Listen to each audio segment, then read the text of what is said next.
Let's see what Daniel Davis has to say about the Tomahawk missiles headed for Ukraine. President Trump has reiterated that Tomahawk missiles may be needed to force President Putin into peace on terms The thing is, I think it is more likely to force Russia into war with the United States than to force Russia into peace. If I was Russia and U.S. officers went to Ukraine, fired U.S. missiles into Russia with U.S. guidance, U.S. satellites, and then destroyed critical infrastructure in Russia, I'd say that's an act of war on the part of the United States. I'd say Russia was at war with the United States at that point. And I might have submarines surface near the United States, shoot Russia, and destroy refineries in the United States. And then go to Trump, like, what do you want to do? Are you going to stop the Tomahawk missiles, or do you want World War III nuclear holocaust? It's unbelievable how restrained Russia has been so far. But every time the United States does stuff like this, they're gambling that Russia will be restrained. But it could just be thermonuclear war. It's not worth it for Ukraine to keep the ethnically Russian-speaking, Russian religion, everything part of Ukraine. Like, give that to Russia, whatever. Beneficial to or preferred by the Kiev leaders in Volodymyr Zelensky. Doesn't seem to be paying much attention to what the Russians are saying to that, but then that might be kind of par for the course.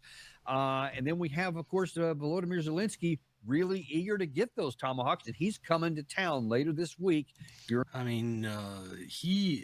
the Ukraine war ends, he's finished. He's living the rest of his life out of the country with ill-gotten wealth he made during the war, and fearing for assassins coming after him for the millions of Ukrainians he got killed. That's his future. Prolonging the war and maybe getting the U.S. involved, he's all for that. In Washington, D.C. to try to talk about this and get some of the ramifications of what this may or may not mean. We have back with us the ever-popular Colonel Douglas Macgregor, defense and foreign policy analyst, former advisor to the Secretary of Defense, and highly decorated combat veteran. Doug, welcome back to the show. I think these are two of the best people for analysis on Ukraine, Russia. Hey, happy to be here.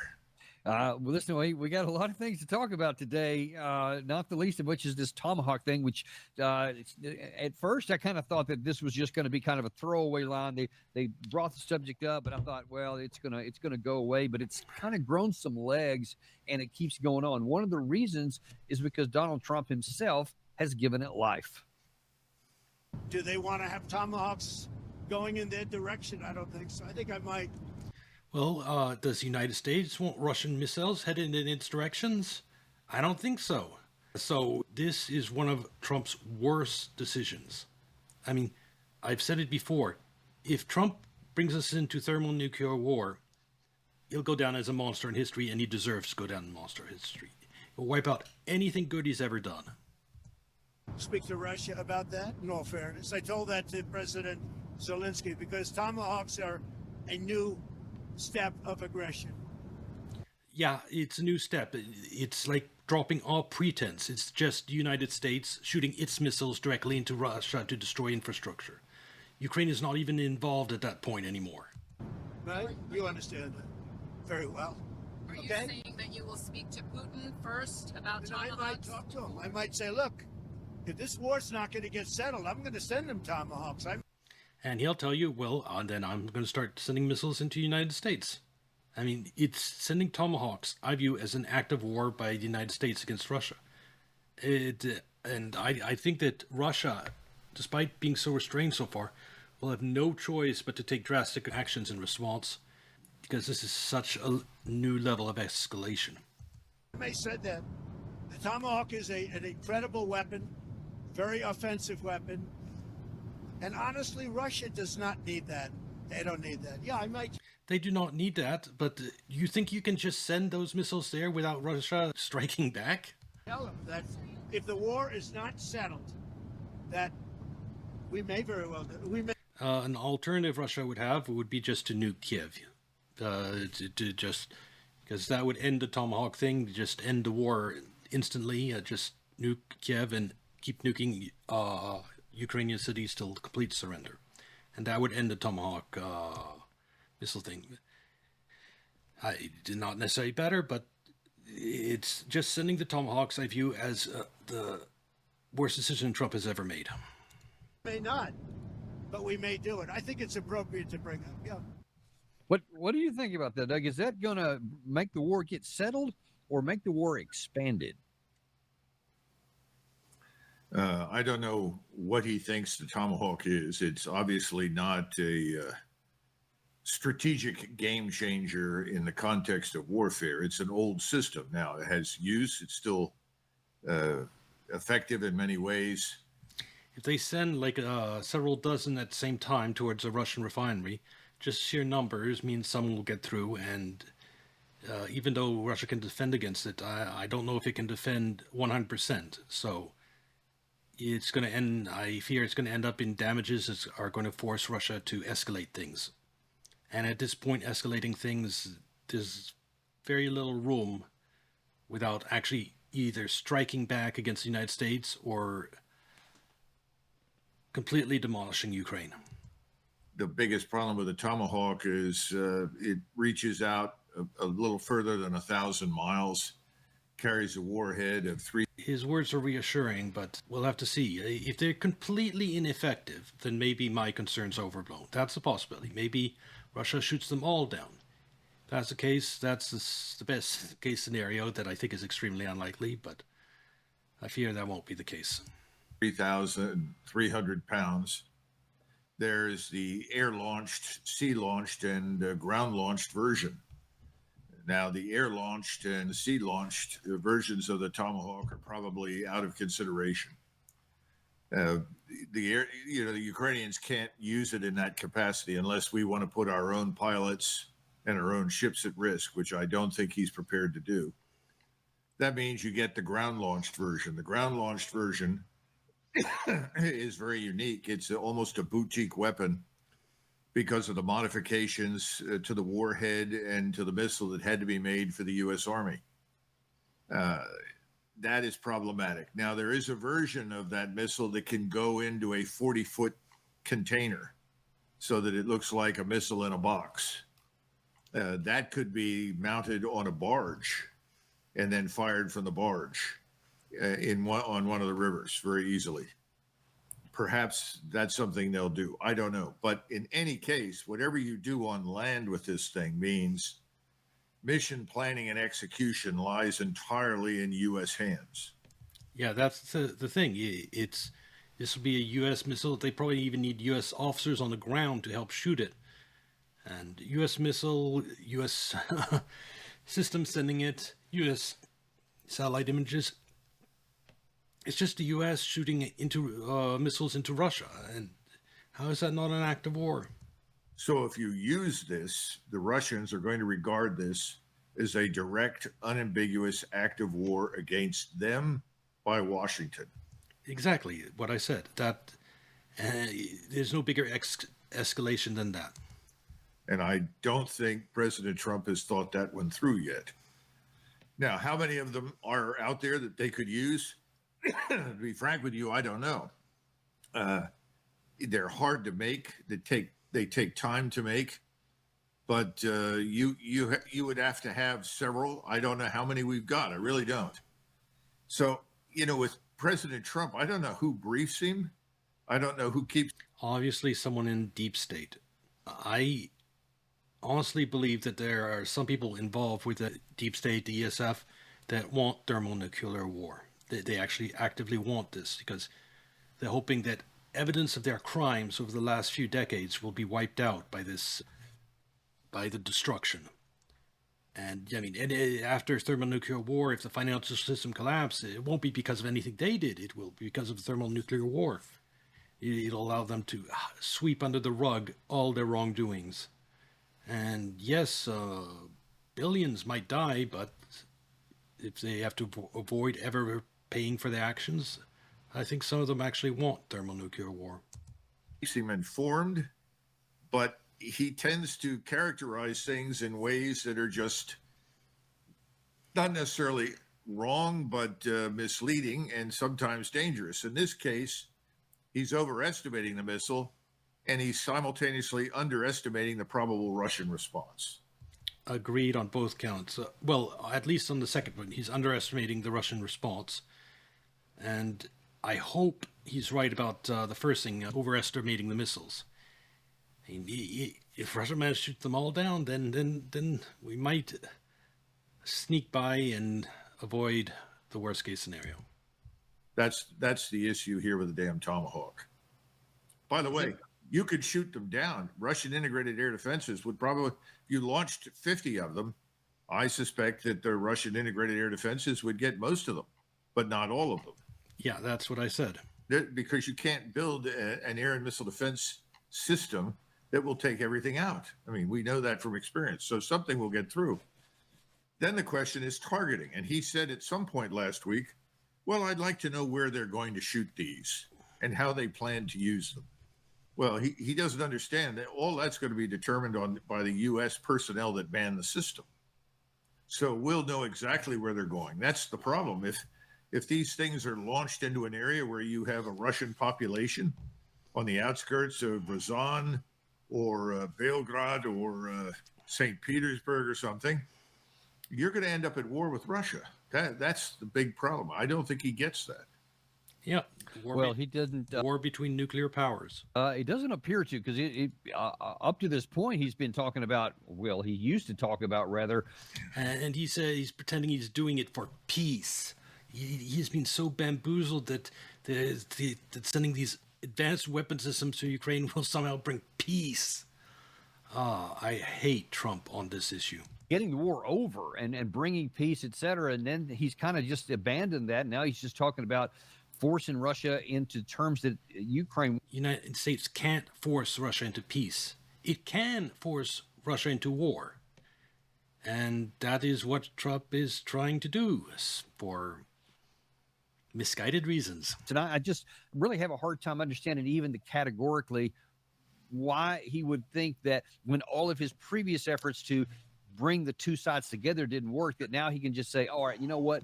You just do what we say, or we're going to get this missile, which I guess he thinks is going to scare Russia. But what do you make of that change from where Trump? It either won't scare Russia and they'll shoot most of them down, there'll be no damage, which probably won't happen, or we're at war with Russia. Came in through the first 2 or 3 months to where he is now. I think he's made the transformation into Biden too. I think he's been listening to the likes of the deep state influence, deep state advisors, deep state debriefers have manipulated him into this position. Hopefully, when he comes to realization that he just started war with Russia, he might back down. Hopefully. We'll see. Keith Kellogg. And Kellogg, and for that matter, on Fox News, Keane and others are saying, oh, the Russians are a paper tiger. The Russians really aren't that good. The Russians... Yeah, if he's believing all this stuff about how the Russia are losing and how they're paper tigers, and then we're going to find ourselves at war with Russia that isn't a paper tiger. Are hard-pressed to deal with Ukraine. The Russians can't sustain themselves. I mean, this is Ukraine here. This is Russia controlled. Let's go back in time. Just look at all that. That is Russia that's losing the war. That's basically 1 month back. Look at how much area Russia has captured just in 1 month. And these are key cities. This is key city here of Pokrov, Kostiantynivka. And up here you have Kupiansk. Let's go forwards again. You can see. It's only going one direction. And this site here is a Ukrainian-run map site. It's a few days behind. Russia controls a lot more than what it shows on this map. It tends to lead you to the erroneous conclusion that you will suddenly achieve something with bullying tactics that thus far have failed. You can't bully Russia. Russia is one of the most advanced militaries in the world. Only United States and China might be in front of it in terms of military potential. I mean, the third strongest military power in the world, basically. You can't bully the third biggest military power in the world. It's sort of like the meeting in Anchorage. I think Trump genuinely believed that if he put on this big show up in Anchorage and gave President Putin the big welcome, that they would all troop into a room, and President Putin, who after all has forces that aren't that good anyway, will say, okay, let's have a ceasefire. Well, that didn't happen, did it? It didn't happen because we went in there without studying any of the Russian positions. We didn't move in there with a counter proposal that made any sense, that we had carefully constructed. It was all nonsense. It was glamour and glitter. This is the Trump trademark. He wants to be George C. Scott standing in front of the big flag, beating his chest and pretending that he's commanding vast armies to move on a moment's notice. That's what he likes. That's what we're seeing now in Sharm el Sheikh and what we saw in Israel. Optics, optics, optics. Yes, Trump loves optics. Somebody used to say on a commercial, where's the beef? Well, the beef takes a lot of work. The beef takes a lot of study. Diplomacy is tough. So it's easier to bully. You know how DEI policies have gutted Boeing. They've had the same impact on our military-industrial complex in terms of making weapons. Russia are outproducing us in terms of weapons by like 100 to 1 or more. Especially if you think your opponent's not going to respond. That's very dangerous because the Russians have said this is a major escalation. At some point, the Russians tell themselves they're not going to listen to us. They're not going to respond until we demonstrate exactly how we feel and what we can do. I think the Russians could pick targets. Every U.S. base or NATO airport or airfield from Lithuania to Romania, and they could attack all of them within a few hours. Exactly. Though I personally would target refineries, the same type of targets that the United States is targeting in Russia, I would then target in the United States. And I'd target the same number to make it perfectly clear why it's happening. And obliterate them. And perhaps in their minds, they're reaching the conclusion that that's what they have to do in order to get our attention. Now, I think that's more likely to just end in war. I'd attack infrastructure in the United States. It'd have a bigger impact on Trump, I think, than destroying bases.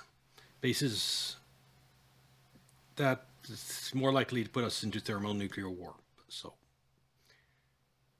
yep. Well, it's all bad. I don't think we're prepared for that, but I think it's a very real possibility. And you see that Gary's showing this headline right now, this fresh here, U.S. to provide Ukraine with only 20 to 50 Tomahawk missiles. Because the one thing that's stopping Russia from targeting anything in NATO, like Europe and United States, is it doesn't want to be at war with NATO. But if we send Tomahawk missiles over there and shoot them into Russia, we are at war with Russia. Russia is already at war with NATO at that point. So it has no reason to hold back. According to the Financial Times, and that is on the heels, or rather on the front of Volodymyr Zelensky earlier today talking about how he's eager to come talk to Trump in person.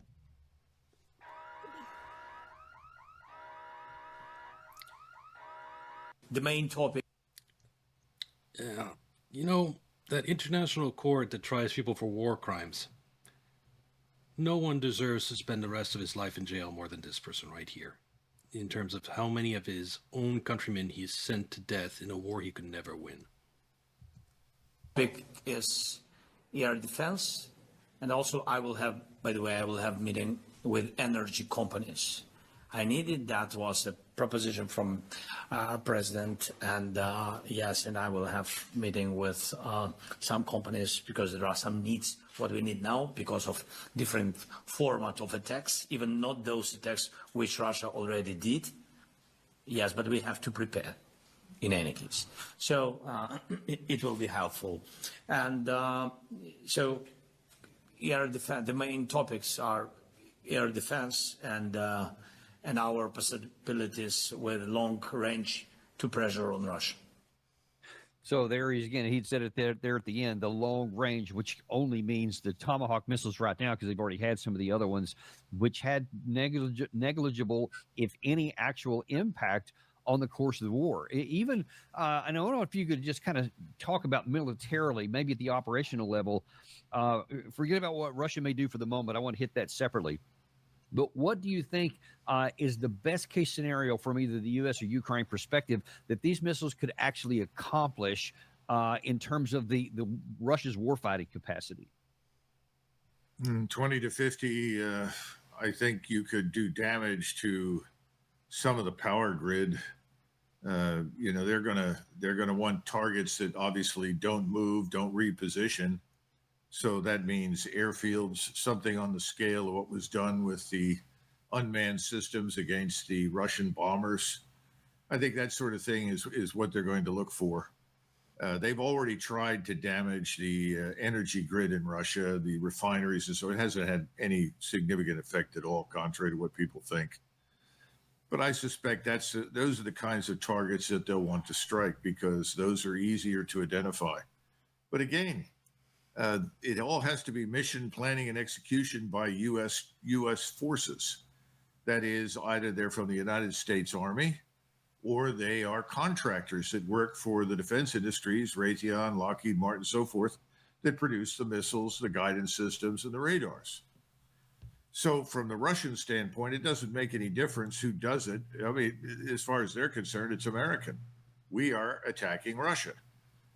But I think that's about it. What else can you do? I mean, do you want to try a long shot and hit the Kremlin and in the hopes you kill somebody? Remember, you've got to move these things into Ukraine. Okay, for any plausible deniability, you must go into Ukraine. That means that you're already at risk, because as soon as you cross the border into Yeah, that's another point this donation makes, is that Putin is the one that's being restrained, but the Russian people, they want blood for what the West and Europe has done, like attacking refineries, stuff like that. They see that that's not Ukraine doing that, as far as they're concerned. That is Western countries and the United States. And eventually Russia will have to respond to that pressure, public pressure. Ukraine, you're going to have a very difficult time evading persistent surveillance by the Russians. Then you've got to set up somewhere inside Ukraine that puts you within range of the kinds of targets that I just mentioned. So you can probably do it from Western Ukraine. In other words, you don't have to cross the Dnieper River, but you'll probably want to move 300 kilometers closer to Kiev and the Dnieper River. All of those things are hazardous. The Russians are not stupid. They have good technology in space. They're going to be on the lookout for it. And their goal, as soon as they see any evidence for this, is to respond instantaneously. In other words, don't wait to respond, but initiate action. That's why I think if you're going to use a system, probably the best solution would be the rocket in a box, because then you at least have a 40-foot container, and you can put other 40-foot containers out there as decoys. If you're just putting it on the back of a truck. Yep. They have lots of trucks with containers, so Russia doesn't know which one has the missile.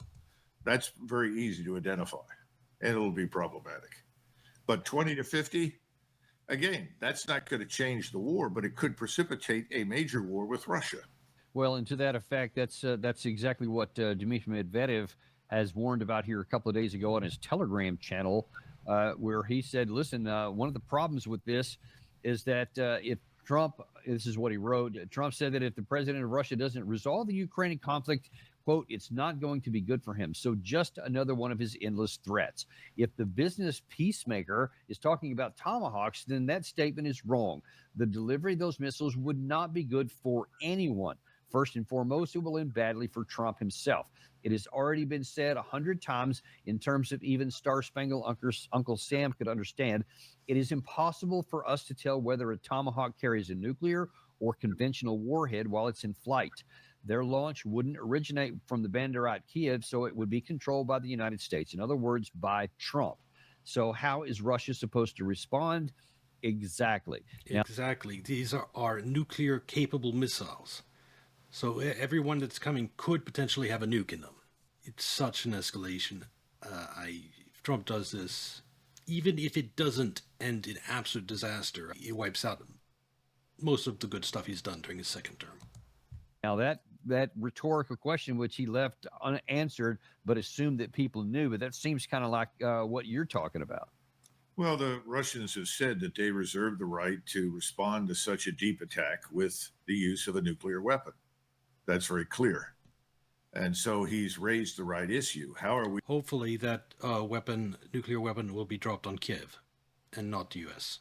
supposed to know whether it is nuclear or non-nuclear? Now, I suppose that Trump can announce that we, under no circumstances, will use nuclear weapons or initiate the use of nuclear weapons.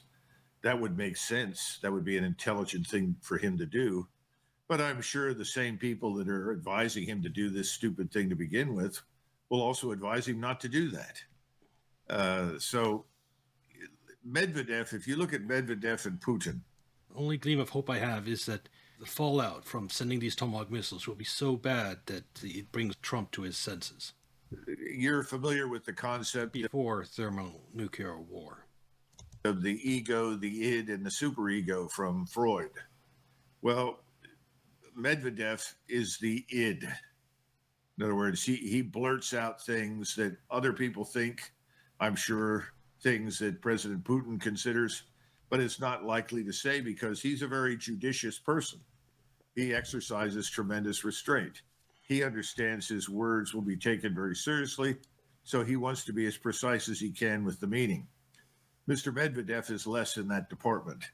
He's much more likely to say, damn it, we need to blast these people from here to kingdom come because that's the only thing they'll understand.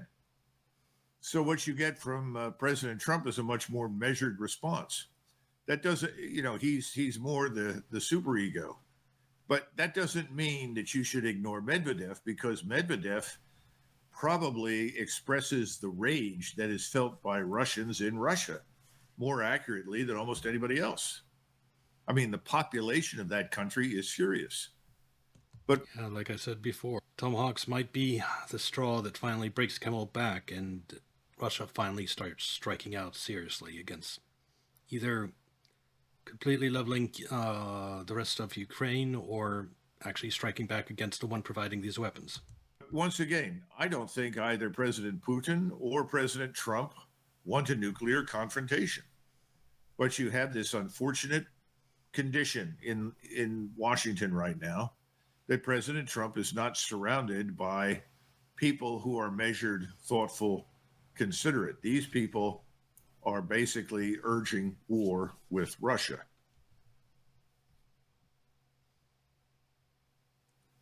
Can't hear you. Dan, turn your mic on. Well, sorry about that. Yeah, I want to go down a path you went to a second ago where you said that basically Medvedev is kind of the ids or what people are thinking but not saying. We actually had one of our viewers here who I think is complimentary to the Russian side. He says, President Putin is respected, but is criticized in Russia for doing the rational thing and not wanting World War III. But eventually, he's going to have to do what people say. I think what he's referring to there is something that we had Gilbert Doctorow on the show a few days back, to where he said that there's lots of people angry in Russia at Putin, not for the conduct of the war, but because he's not going in heavier. And I just wonder what your thoughts are on the potential pressure against Putin inside, that he's not going hard enough. And could this be the trigger where he finally says, all right, I'm going to have to do something pretty harsh? Well, it's not just his population, it's also his inner circle. Oh, yeah, exactly, his inner circle. But his inner circle also reflects population. He's got plenty of people in his inner circle that would like to go much harder against us. Again, this is why I do not expect that President Putin would authorize the use of a nuclear weapon in response to a Tomahawk strike. But what I would expect is something along the lines that I discussed earlier. Why put up with any NATO installation within range? Why put up with U.S. forces essentially planning and executing these missions with these missiles? So he's got a lot of targets to choose from, ranging from Lithuania all the way down to Romania. And I think it would be a terrible mistake. In fact, I think it is a terrible mistake to underestimate his ability to do that. Once it happens, then the same people that have been pushing you over the line to escalate are going to march in and say, it's time for us to nuke these people, which is insane. Yeah, what will Trump do at this point after Russia either strikes back against the United States or destroys all these bases on its borders? Again, Trump calls his thermonuclear war. Fuck him. Sheer insanity. That's the path to the war that no one wins and the whole world loses. And what do you say? Except for the deep state people that get away scot-free from their crimes, because the financial system collapse, which this would trigger, could all be blamed on the nukes and not decades of fraud.